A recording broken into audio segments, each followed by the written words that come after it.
This week on C Plus News Time, Chevy Chase is going to and breaking out of a nursing home, Christopher Walken and Robert De Niro are back as grandpas, and Seth Meyers is taking The Late Show on the road for the first time in the show's history. Here's another first time for you. I'm actually wearing pants in this video. See? Well, I was wearing pants. Take it all off and enjoy this. C Plus News Time. It's C Plus News Time. Delivering to you the news you didn't know about, the news you didn't care about, and the news you didn't know you cared about. With host, Chad White. Now, here's that host, Chad White.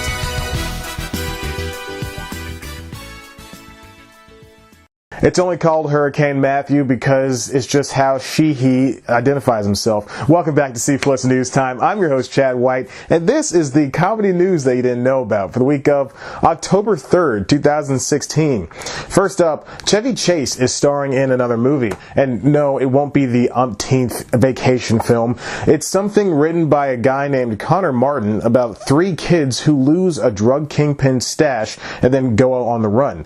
Chase will play their foul-mouthed grandfather who will, based on the subject matter, say bad words like funk and shoot. There's no other cast, but there's a title, Federal Offense. Next up, both Christopher Walken and Robert De Niro all have eluded each other since The Deer Hunter, but soon the two will reconnect in The War with Grandpa, a movie based on the 1984 book of the same name. Eugene Levy is also along for the ride that follows a young boy who is forced to share a room with his grandfather when he comes to visit. It's De Niro versus some kid in a movie directed by Hop director Tim Hill. Oh, and it opens on April 21st. We'll see how this goes. And finally, Seth Meyers will leave his desk at late night and take it with him to Washington D.C. for a week. This week's episodes all take place in the Capitol, where they'll be taping at Warner Theater. To go with the political setting, VP Joe Biden, Dr. Jill Biden, and other political bigwigs will join the celebrities John Mulaney, Nick Kroll, and more for sit-down interviews with Meyers. Late night, oddly enough, has never left the hallowed halls of Studio 8G, like ever. Obviously, Meyers is trying to hit the hot pre-election market as the fuss winds down. He went live after the RNC and DNC this past July, as did Colbert and Noah, so he's used to this, but he's not used to on-location reporting.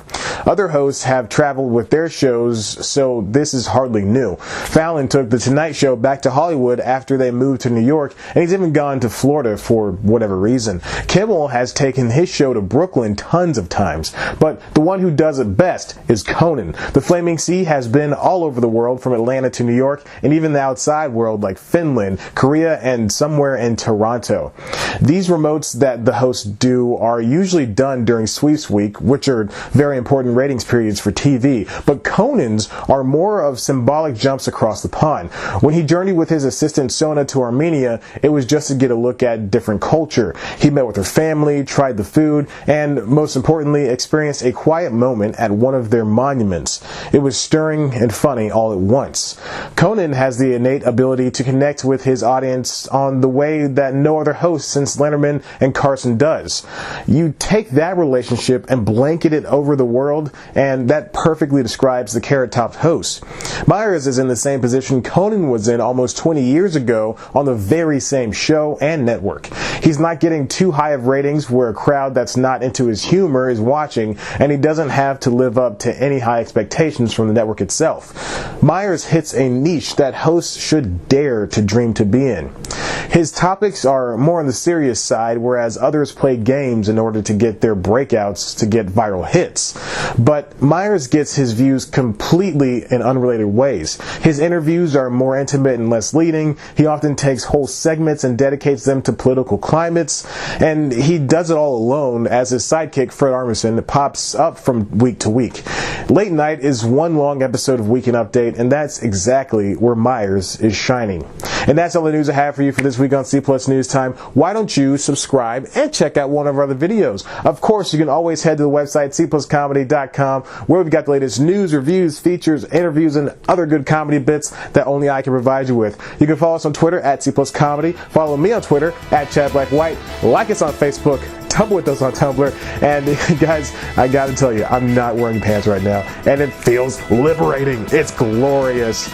Can you guess what is down there? It's my genitals. Okay, all right, bye.